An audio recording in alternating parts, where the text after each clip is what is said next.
Good morning, ladies and gentlemen. Welcome to video number 2, but I'm calling it video number 1 because I really count that intro video as video 0 because it wasn't really getting into any new content yet. So today, picking up first new chapter of the book since we've been apart. So before I begin, let's start off with an essential question for you all. I want you to keep this in the back of your minds as we go through the rest of this book. Have you ever been accused of something you did not do, but then you were not able to prove that? I don't know about you guys, but I grew up with siblings. So yeah, this has happened to me before.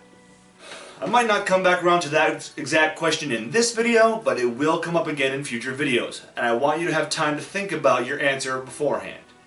Next up, before we get started, we've also got Caitlin's poll of the day. SpongeBob or Scooby-Doo? I know how I feel about it. I'm really curious to see what you all say.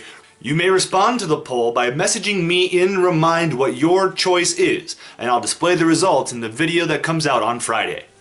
Now, with that stuff out of the way, I'm going to come around to today's student learning goal right here. I can use the internet and or hard copy sources to conduct my own online or at-home education. Now, that student learning goal is going to actually be with us for a while. But I might have different daily student learning goals for each new video lesson that comes out to you. But this one is a blanket one that'll cover all of these at-home lessons. Now, let's start with, and I cannot emphasize this enough, a quick review of everything that's happened in the book up until this point, because it's been 3 weeks since we've discussed it even a little bit. The main characters of our story are Enzo, Denny, Zoe, Eve, Maxwell, and Trish. Enzo is our narrator, Denny is our main character. Eve is Denny's wife, Zoe is their daughter. Maxwell and Trish are Eve's parents. Enzo calls them the twins. Remember, they're not really twins, he just calls them that because they dress alike. A quick rundown of the plot so far. Enzo is our narrator, his owner is Denny, who's a race car driver. Denny teaches a lot of life lessons through racing metaphors to Enzo and to his daughter Zoe.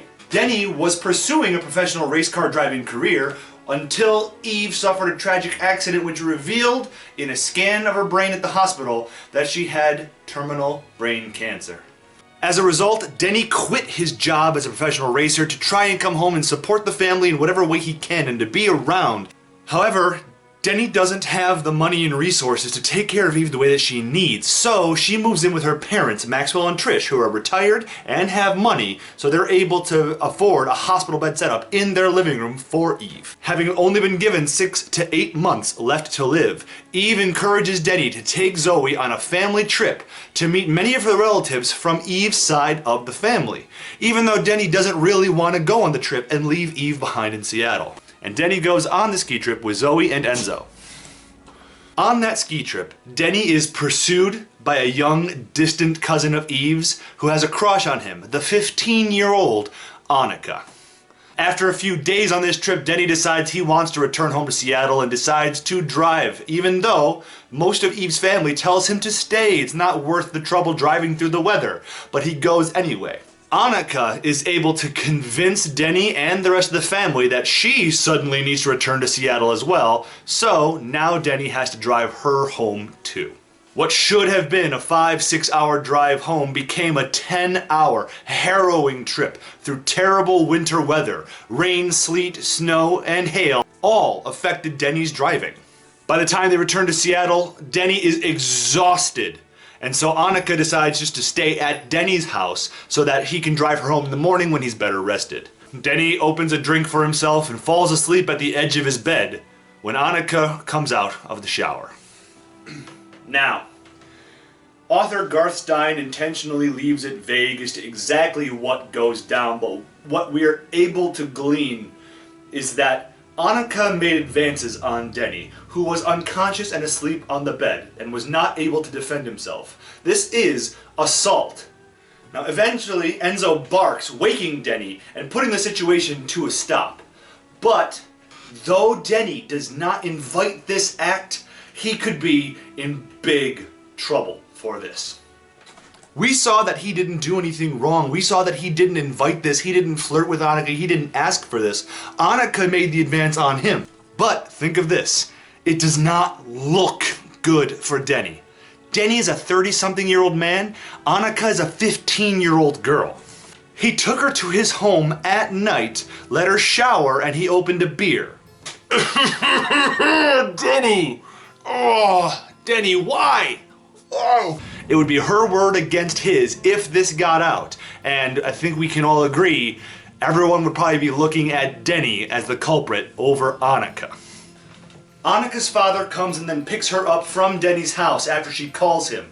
Denny is frozen with fear for a moment before realizing Annika did not tell her father what she tried to do to Denny, what they almost did.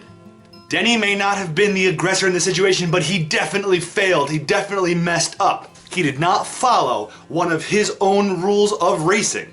He put himself where he could get collected, and another driver cost him the race. 5 bonus points on the next quiz to the first student who messages me through Remind telling me what page we saw that exact metaphor being played out on earlier in the story.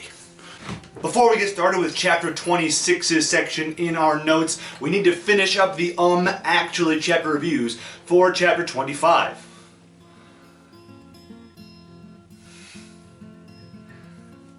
Remember the rules of actually. Each statement that's about to be displayed on the screen is wrong somehow. It is incorrect. You need to correct what is wrong about it. Simply adding more information does not fix what was wrong in the first place. I'll be checking your notes in OneNote tonight and tomorrow. The students who have the best responses to these actuallys, I will share those responses in the video that goes up on Friday. If you can't get OneNote working for some reason and you're afraid that it might not synchronize, then email me your responses to the actually, and that way you'll still have them submitted. If you need to, then pause the video to take a good look at these incorrect statements about chapter 25 before correcting them in your actually section of OneNote.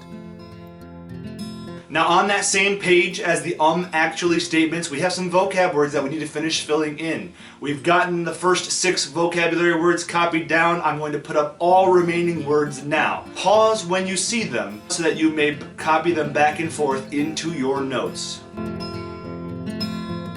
Those are the vocabulary words that will be with us through the end of chapter 32. Now, if you open your books to page 148, in OneNote, in the content library right next to this very video file, I have included the audio files of the book being read to you. So if you'd like to read along with an audio guide, then you may pause this video and listen along by double-clicking on the icon that you see there. It's broken into 2 parts. If you'd rather read at your own pace and ignore the audiobooks, then that's fine too. Either way, pause the video in the next few seconds and do not return until you have finished reading chapter 26. Are you ready? Go.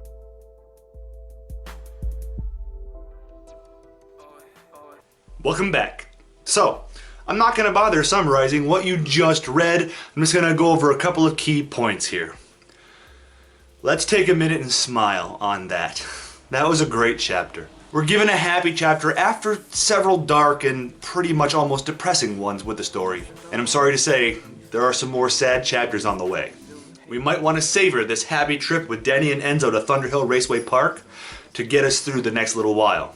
A few reminders to check your emails for any further directions from me. Click on the link in your email that I sent this morning to sign up for the Remind app and get more messages from me, respond to the polls of the day, and submit any questions that you may have for me. Another video is going up Friday morning, but Friday is also the day of my office hours. From 1 p.m. until 4 p.m., I will be at my computer online and available to respond to any questions that you may have. Most of you who have been emailing me have already found that I respond almost regardless of time of day anyway. But if I get enough students asking the same questions, I might put up a bonus extra video Friday afternoon, which is just really a Q&A, answering questions that you've had for me about the reading, about the story, or about the class in general right now. Remember to be on the lookout for new videos from me every Monday, Wednesday, and Friday, continuing our online learning together. So until then, ladies and gentlemen, stay safe, stay healthy, and keep reading. I look forward to seeing you on Friday. Got me asking like, where are we now? Got me asking like, what wisdom have we found? Yeah, like beneath the solid ground in these